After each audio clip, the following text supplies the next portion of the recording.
Nuestro invitado de hoy en el Ágora, Edgar Varela Barrios, actual rector de la Universidad del Valle. El profesor Edgar Varela es PhD en Administración de la Escuela de Altos Estudios Comerciales de Montreal, Canadá, Magister en Historia Andina y licenciado en Filosofía de la Universidad del Valle. Desde hace 23 años se desempeña como profesor titular de la Facultad de Ciencias de la Administración. Es rector de la Universidad del Valle desde el 2015 y actual presidente del Grupo Latinoamericano por la Administración Pública. Ha sido conferencista en por lo menos 15 universidades colombianas, las cuales reconocen su conocimiento y experiencia en los campos de la administración pública, gobernabilidad y políticas públicas, entre otras áreas de interés. Autor de 23 libros, de aproximadamente 30 ensayos, así como de decenas de artículos teóricos y sobre resultados de investigación en revistas científicas en diversas latitudes. Su análisis sobre la educación pública, aquí, en el Ágora, un lugar de encuentro. Amigas y amigos, bienvenidos a su programa El Ágora. Edgar Varela, rector de la Universidad del Valle, Educación Pública para la Inclusión. Es para nosotros un honor, Edgar, tenerlo aquí en nuestro programa El Ágora para poderle hacer preguntas prudentes e imprudentes, sobre todo en esta situación en que está pasando el país y que se centra muchísimo en lo que es la educación universitaria. Muy buenas tardes, rector, y bienvenido a nuestro programa. Muchas gracias, estimada Ángela, por invitarme y, por supuesto, estoy dispuesto a conversar con usted. Gracias, Edgar. Pues acabamos de tener una situación compleja que se centró muchísimo en la Universidad del Valle y que eran las peticiones muy sentidas de muchísimos estudiantes. ¿Cómo ve usted si esto sirvió o no?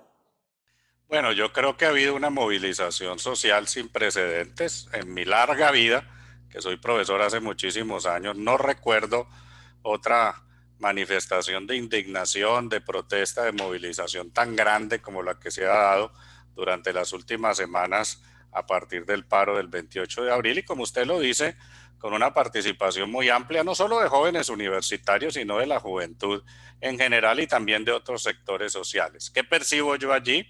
Un año de pandemia, con confinamiento, con quiebra de negocios, que ha hecho que la economía esté en crisis, que se pierdan muchos empleos, que se cierren muchas actividades económicas y que aumenta la precarización y le da un mensaje de no futuro a los jóvenes, incluso a los jóvenes graduados universitarios, para acceder a un empleo digno. Creo que ese es un factor que estaba allí como una especie de olla a presión después de estas medidas tan duras del confinamiento de un año y que ha estallado una inoportunidad del gobierno nacional en presentar en medio de semejante crisis económica una reforma tributaria muy regresiva que básicamente era que los asalariados y la población pagaran los mayores impuestos sin tocar los impuestos de las grandes empresas, que por supuesto generó un enorme rechazo, no solo en los jóvenes, sino en el conjunto de la ciudadanía. Y también veo, en tercer lugar, un anhelo muy grande de los jóvenes de tener mayor acceso a una educación pública de calidad. Nosotros la tenemos en nuestra universidad, pero tenemos cupos limitados, podríamos tener más tamaño de matrícula, pero necesitamos más recursos para poderlo hacer y creo que esos son temas que en un diálogo entre el gobierno nacional, el comité de paro, las plataformas estudiantiles y profesorales tendrá que discutirse para que esto sirva en términos propositivos para mejor educación pública, para más cupos, para más ampliación de la llamada cobertura y por supuesto para que tengamos un escenario de reconocimiento de los intereses de los jóvenes, que creo que ha faltado en nuestro país hacerlo explícito. Cuénteme una cosa, rector. En estas peticiones muy válidas naturalmente, pero el gobierno habla como que si fuera pues una solución, no sé, que va a haber universidad gratuita para los estratos 1, 2 y 3. Pero vemos que no es tanto que sea gratuita o no, claro que sí, importante que no les toque pagar, pero también el problema es que no hay suficientes cupos. ¿Qué tantos cupos tiene, por ejemplo, la Universidad del Valle para el estrato 1, 2 y 3? ¿O qué tanta cobertura tiene en este momento para poder hablar de eso, porque si pues la cobertura es mínima, pues prácticamente que sea gratis o no, no tiene mucho sentido. Bueno, nuestra universidad es una gran universidad. Ángela tiene 33.500 estudiantes a la fecha. Cuando yo la recibí como rector hace 5 años teníamos 26.000 estudiantes. Hemos crecido en más de 6.000 cupos durante todos estos 5 años. La universidad tiene también un dominio muy grande de los estratos más pobres, 1, 2 y 3, representan más del 94% del total de la población. La gratuidad en la matrícula financiada por el Estado, por supuesto, beneficia a la inmensa mayoría de los estudiantes. Es un buen paso, es una buena decisión. Ya se venía implementando el año pasado. Nos habían dado 100.000 millones de pesos a todas las universidades. Ahora el gobierno ha prometido incorporar 500.000 millones más para llegar a una cifra de 600.000.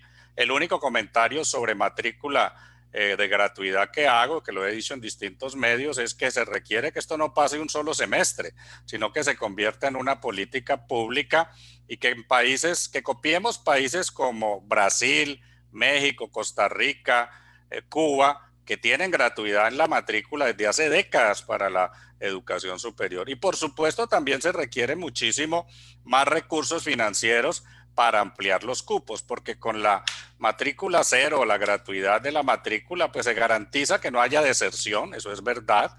La Universidad del Valle y otras universidades venimos dando apoyos en conectividad. Mire, Univalle ha repartido más de 4.000 equipos de cómputo, tabletas, laptops a sus estudiantes, también más de 4.000 conectores de alta velocidad. Hicimos un acuerdo con las empresas municipales de Cali para garantizar que se conectaran virtualmente los estudiantes que no podían hacerlo, pero se requiere mucho más, por supuesto. Se requiere que haya apoyos en bienestar, apoyo psicosocial. Ángela, es muy importante. Los muchachos encerrados en la universidad, en sus casas, sin poder ir a la universidad, sin poder encontrarse, se presentan fenómenos de suicidio, crisis psicológicas, caídas en el rendimiento por esta situación tan excepcional, y todo eso implica mucho más apoyo en términos financieros por parte del Estado a las universidades. La matrícula cero o gratuidad es una parte del problema.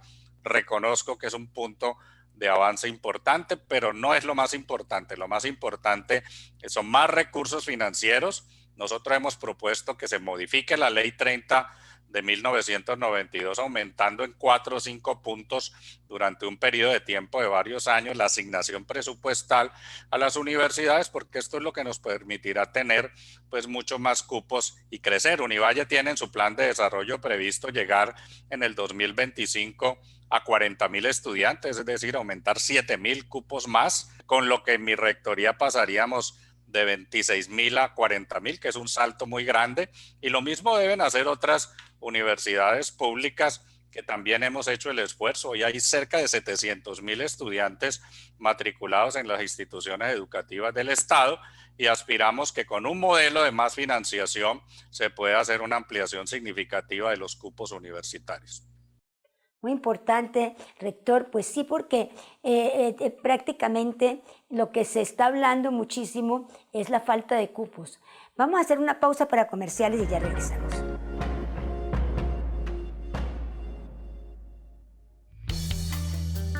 Los mejores párpados los hacen los oftalmólogos. Rejuvenecimiento facial de párpados y cejas, cirugía de bolsa de párpados y flacidez de piel, toxina botulínica y ácido hialurónico. Doctora Ángela María Dolmesh, médica oftalmóloga, especialista en cirugía estética y reconstructiva de párpados, cejas y vías lagrimales de la Universidad de McGill en Canadá.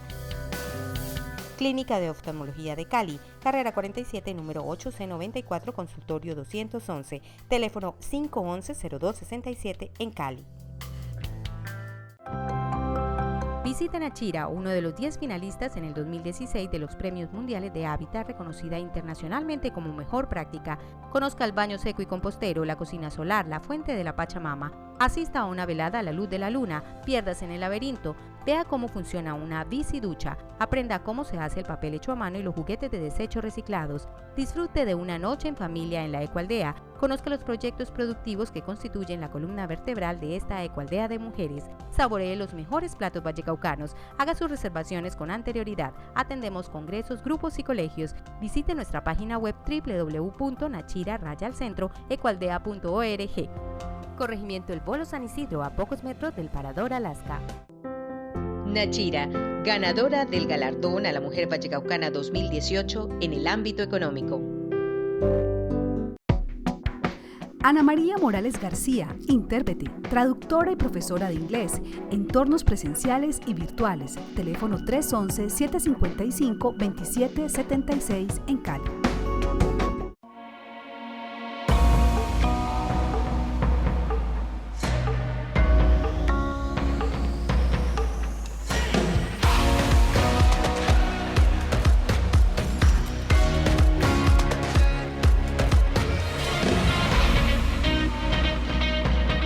Continuamos en el Ágora, un lugar de encuentro. Edgar Varela, rector de la Universidad del Valle, por una educación incluyente. Hablábamos un poco de la falta de cupos y usted me contaba que los cupos definitivamente tienen que crecer, pero es decir, con los cupos, con todos los cupos que hay, digamos, en el país para los estudiantes universitarios, ¿qué porcentaje de la población que termina bachillerato está cubierta por eso? Mire, los datos todavía no son buenos, a pesar de que Colombia se afilió a la OECD, que es un club de países ricos y de nivel medio. Solo el 37-38% de los jóvenes que se gradúan de los colegios ingresan a la educación superior. Estamos muy lejos siquiera de llegar a que la mitad de los jóvenes que están en edad de ingresar a la universidad lo hagan, y por eso tenemos que hacer un esfuerzo muy grande aún. ¿Y cómo comparamos con otros países, rector? Mire, países de América Latina como los que he mencionado, Argentina, México, Costa Rica, Cuba, tienen tasas de absorción, que así se llama técnicamente, del 50 al 65%. Los países europeos están prácticamente en un 85-90%, porque no todos los jóvenes necesariamente quieren estudiar en una universidad, pero estamos todavía lejos de los grandes países de América Latina. Quizás nos podemos comparar con Brasil, que tiene unas cifras parecidas a las nuestras, aun cuando la educación de calidad en el Brasil es mucho mejor, tienen más recursos sus universidades y son mucho más de frontera que las nuestras. Bueno, y entonces casi se puede decir que esta solución que le está ofreciendo el gobierno a los estudiantes es una solución a medias, porque están todos aquellos que quedan por fuera y que seguramente si con los cupos, digamos, de las universidades privadas, si estas también participaran en este tipo de proyecto, si pudiéramos tener ese tipo de cobertura, rector.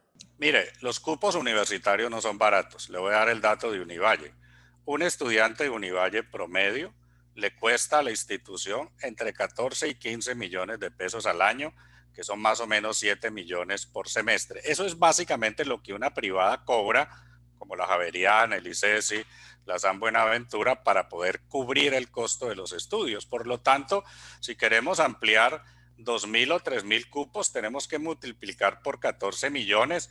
En el caso de nuestra universidad, una ampliación de cobertura significaría, por ejemplo, que al año adicional al presupuesto que recibimos, debe garantizarse que entre 20 y 25.000 millones se nos adicionen permanentemente en un esquema que ya viene funcionando de tiempo atrás, y se requiere un esfuerzo grande que, repito, no resuelve el subsidio a la matrícula, que significa la gratuidad. Las privadas no reciben subsidios del Estado, no pueden, digamos, concursar por esto de la gratuidad en la matrícula, pero tienen otro esquema, que es un esquema que aún no está bien diseñado, que es el ICETEX, que hace crédito educativo subsidiado para las privadas. Hay unas 650.000 becas de crédito, pero ese es un crédito que todavía es muy costoso, y muchas familias, sobre todo en la pandemia, Ángela, de las universidades privadas no han podido pagar, o a las universidades les ha tocado rebajar el valor de la matrícula, generándole problemas financieros muy complejos. Entonces, Yo soy amigo de muchos rectores de universidades privadas de la región y sé las dificultades que tienen y por supuesto que también se requiere que vía el crédito educativo y otros mecanismos el Estado les dé un apoyo a ellos también.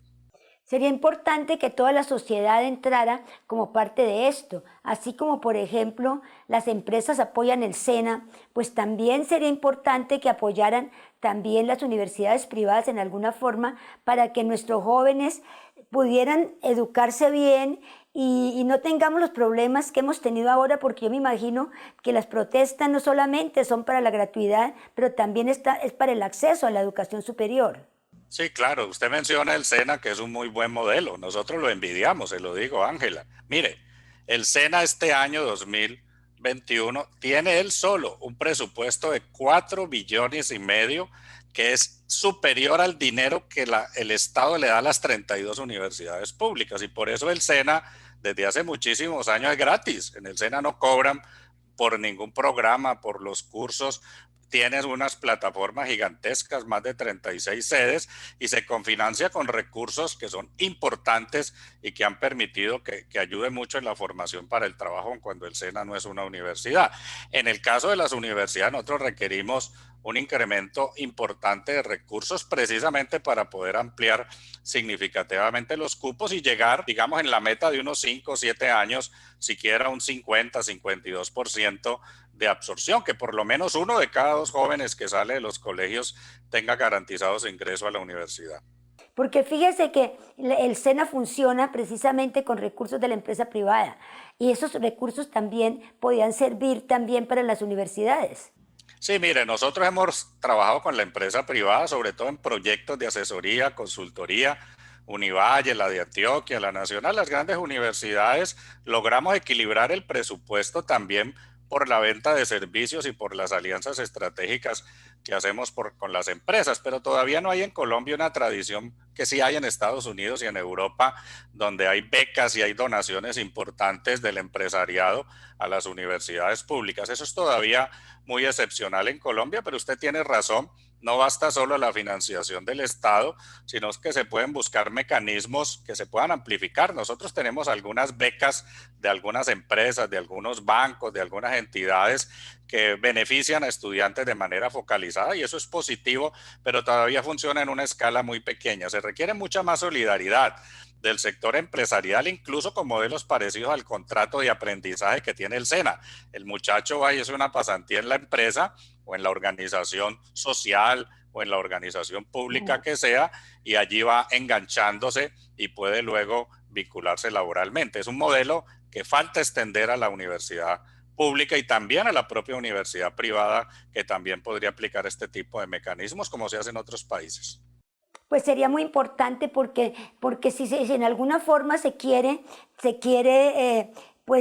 disminuir los niveles de desigualdad que tiene Colombia, que son tan grandes, tiene que ser a través de la educación, porque si la gente no se educa, tampoco pueden aspirar a poder tener acceso a las empresas, y efectivamente el sistema del SENA funciona, pero es obligatorio. Entonces no es que las empresas de buena...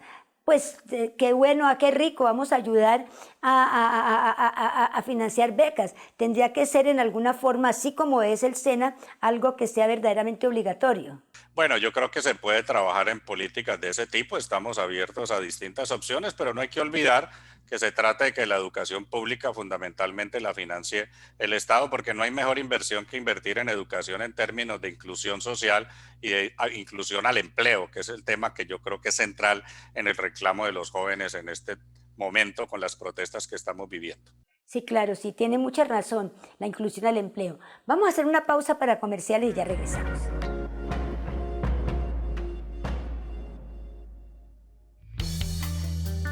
Los mejores párpados los hacen los oftalmólogos. Rejuvenecimiento facial de párpados y cejas, cirugía de bolsa de párpados y flacidez de piel, toxina botulínica y ácido hialurónico. Doctora Ángela María Dolmesh, médica oftalmóloga, especialista en cirugía estética y reconstructiva de párpados, cejas y vías lagrimales de la Universidad de McGill en Canadá. Clínica de Oftalmología de Cali, carrera 47, número 8C94, consultorio 211, teléfono 511-0267 en Cali. La Asociación de Mujeres Cabeza de Familia apoya, capacita y educa en la formación para el trabajo a la mujer y su familia con seminarios, cursos y talleres, gastronomía, educación ambiental, asesorías jurídicas y psicológicas. Carrera Cuarta número 576, teléfonos 881-1484, 311-728-1952, 314-718-6942, asomucafcali@yahoo.com.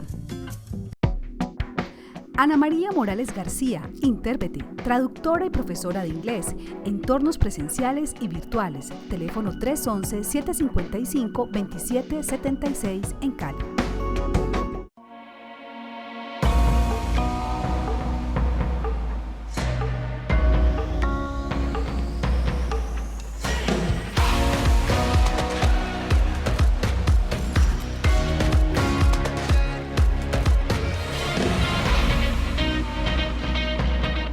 Continuamos en el Ágora, un lugar de encuentro. Edgar Varela, rector de la Universidad del Valle, para una educación incluyente. Volviendo nuevamente al paro, pues hay una pregunta que se hace mucha gente. ¿Cómo fue que terminaron los indígenas de la Minga en la universidad?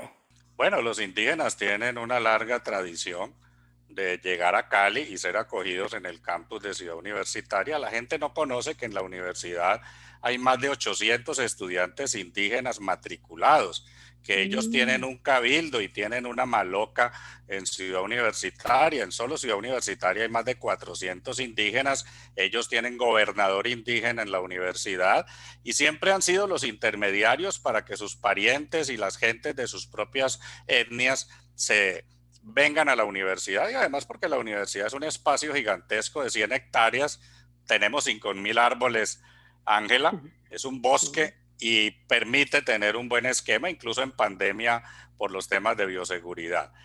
Nosotros los hemos acogido siempre, en la universidad nunca ha habido problemas, aceptan digamos las reglas y los controles, nos ayudan incluso a controlar con la Guardia Indígena los accesos, y esta vez no fue la excepción. Incluso el último día, que fue el día de ayer, limpiaron absolutamente toda la universidad al punto de que no tuvimos que poner el servicio de aseo a hacer un trabajo.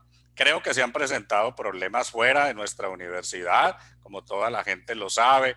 Ha habido choques y roces lamentables entre indígenas, otros protestantes de las marchas y sectores de la comunidad, que por supuesto son lamentables, y creo que tenemos que evaluar esta experiencia para que no se repita y para que no haya un conflicto entre hermanos. Todos los colombianos, seamos mestizos o sean indios o afros, pues no debemos enfrentarnos, y creo que a todos nos queda el aprendizaje de que este tipo de situaciones no se puede repetir. Pero nosotros los hemos acogido humanitariamente porque hay mucha solidaridad de la Universidad del Valle con este tipo de causas en los estudiantes, en los profesores, y porque tenemos un buen número de indígenas. Incluso, le digo, varios de los muchachos heridos en la refriega del domingo son estudiantes de nuestra universidad que tuvieron que ser atendidos cuando esta situación tan lamentable se presentó. Estamos apoyando una universidad indígena que está en Popayán, recién creada,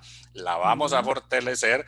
El Ministerio de Educación nos pidió acompañamiento, la Universidad del Cauca también, y en el tiempo esperamos a que la oferta principal de cupos la tenga la propia Universidad Multicultural Indígena, que es la última universidad pública que se ha creado. Pero creo que hay una lección que aprender de que la presencia de los indígenas no puede implicar de parte y parte que se escale en una confrontación civil que por supuesto es absolutamente negativa. Muy complicado, sí, muy complicada la situación, porque efectivamente, pues sí, el derecho a la protesta debe existir, pero también hasta cierto punto, si uno ve los protocolos, por ejemplo, de Ginebra, de las guerras o los derechos de los mismos ejércitos rebeldes, una de las cosas que es prohibido es matar a la población de hambre. Ese tipo de bloqueos en las leyes de la guerra no son permitidos. Entonces, en alguna forma, parece, no digo lo que fueron los indígenas, pero parece que los manifestantes se excedieron en la parte del bloqueo a la ciudad. Sí, estoy de acuerdo con usted, y esa es una opinión muy fuerte de toda la comunidad. prácticamente todo este paro ha significado desabastecimiento, no solo de alimentos, de gasolina, casi no circulan carros porque aún no llega el combustible, de medicamentos, como lo dijimos en varios comunicados de la rectoría, hubo también problemas de oxígeno para que llegara a las clínicas, pacientes que se murieron llegando a las sales UCI por los bloqueos. Por supuesto que uno puede aceptar un plantón, puede aceptar una marcha, mientras sea temporal y durante algunas horas o un tiempo corto, pues corte la movilidad. Eso está incluso en la Corte Constitucional regulado, pero la Corte Constitucional misma ha dicho que el bloqueo indefinido y violar el derecho a la movilidad es ya una violación, como usted muy bien lo dice, al derecho internacional humanitario. También hay que reflexionar sobre los métodos de lucha para que no se produzcan tampoco excesos de uso de la fuerza pública, como se han presentado lamentablemente también en Colombia, donde les han disparado a los manifestantes. Este fuego cruzado no es tampoco bueno, ni tampoco lo es el vandalismo. Lamentable lo que pasó al principio, cuando gente ajena a la protesta pacífica incendió un montón de buses del Mío, y llevamos casi 2 semanas sin que los habitantes más pobres de la ciudad, que son los que usan el Mío, lo puedan utilizar. Creo que necesitamos un aprendizaje de que la protesta debe ser civilista, puede ser beligerante y vehemente en las palabras, pero no en los hechos, y hay que respetar los derechos de toda la ciudadanía.